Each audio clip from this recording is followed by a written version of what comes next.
Hi, you're watching TechCrunch TV. I'm Colleen Taylor, sitting backstage at Disrupt San Francisco 2013 with two of the gentlemen at SV Angel, Brian Pokorny and David Lee. Thanks for joining us backstage here. You were just on stage with Michael Arrington along with Ron Conway, the founder of SV Angel. There was a lot that you all discussed, but one thing I wanted to go in a little bit more was, Brian, you said some interesting things about what makes a good product. Can you elaborate a little bit more there on your opinion? Sure, yeah. We've been looking at more and more social applications as the ecosystem has developed over the years, and you tend to notice patterns and things, and there's a few characteristics. There needs to be a constraint within the application. It could be either a text, like with Twitter, there's 140 characters, Instagram, the square photo, front back has 2 photos taken in real time. There needs to be some sort of behavioral shift happening. So for example, Snapchat rides on the backs of the selfie, people taking more and more pictures, and front back rides on that as well. Right. There needs to be a shift in networks a lot of times. People forget YouTube was the convergence of broadband internet, physical cameras taking great videos, a quick upload of 10 minutes, so there was a constraint on the video where Google Video, people forget, made you download an installer to upload unlimited amount of video. It has to be simple to use. You can use it in line for a grocery store, not only the consumption of it, but just the creation as well. And there's a handful of characteristics you look at that ride this change of behavior. Hardware change, for example, is important too. In addition to just the network, Vine works because of the LTE network, now allows video to play back and upload a lot quicker. So all these things have to happen in the background, in addition to just making a great product. And now pattern recognition, that term, yes, is one that venture capitalists use a lot, but it's also gotten a little bit of pushback because people say that it stops investors from investing in people that are unique. What do you think about that, David? What do you think of as pattern recognition? No, that's a great question. I mean, I think, we always say that,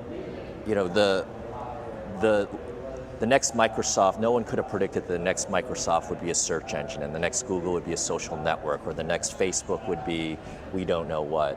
And so it's always unpredictable, but I do think if you look at the data, there are some traits, as Brian mentioned, what are some of the really good social products.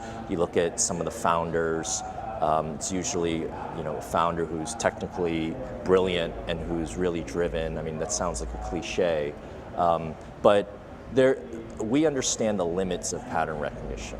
And that's why one thing that I emphasized when we were talking with Mike was that these are like 8 to 10 data points. And if they can help us make better decisions, that's great, but that doesn't necessarily mean that it's pattern recognition. So it's definitely more art than science. One thing I didn't mention, but when you use something and it feels fun, it's pattern recognition that it feels fun, but you know it when you see it. And these characteristics I mentioned, you have to look at the foundation of these characteristics so that you just don't say, well, it's a feature of this or that. I don't know, it happens all at once when you talk to the founder and you hear their vision and their inspiration. But I agree, there's no such thing, it's not pure pattern recognition, but you look for a baseline similar characteristics. When people always say, when half of the people you talk to dismiss something as a toy or call it novel or say, Facebook's just gonna do that, it's a positive in my mind. Yeah, at least at the stage we're investing. Yeah, exactly. And what I think for us, it's like you want to avoid making the obviously bad decision, right? And the more you can understand of what's obviously bad, the better your decision making will be. And I think that helps pattern recognition as opposed to like picking the right thing, and it depends on the industry. I mean, as Brian mentioned, for some products, it just feels right, and you can just, for me, I'm 44, and I can imagine using it with Brian and people younger, and then using it with my wife and my peers. And that to me is a company, whether it be Vine, Snapchat, Instagram, there are some products that I think can break through different user groups. And when you're evaluating whether something's fun or not, is that something that you just personally evaluate, or do you have trusted people that you show things to and try and see what their impressions of something is before you decide to invest? I have a handful of people that I share the application with. Some are other entrepreneurs, some are people that create videos on YouTube, some are people that are other investors that I trust their instinct.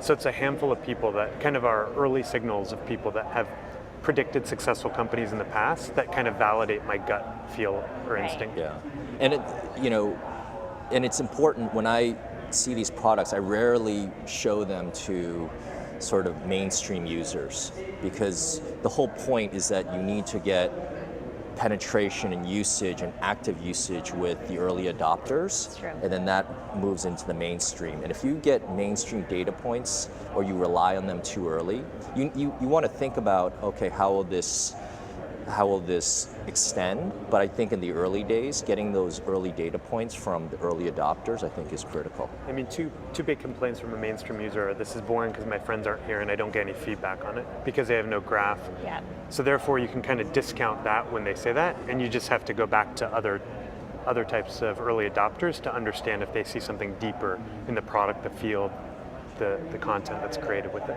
Great. And last time I met with you, this is the last question, back in May, I guess, it was at the last Disrupt, I asked you, who's a great founder that you've met recently and are very excited about, or maybe invested in recently? Can you give me any names? I know last time I mentioned Arjun from MessageMe, and he's doing great. I think someone I've been spending time with lately is Frederick of Frontback. He's going to be on stage with Mike. It's a simple app. It's 3 clicks and you can basically tell a story. You take the back of the picture at the front and then you push publish and you've told a story all in under a minute. Right. And he pivoted out of his previous product where he saw this behavior happening, and at the last minute kind of launched this after building it for 4 weeks just to validate the idea, and it's taken off. Right. Has over, I think, 200,000 downloads now, so he's doing great.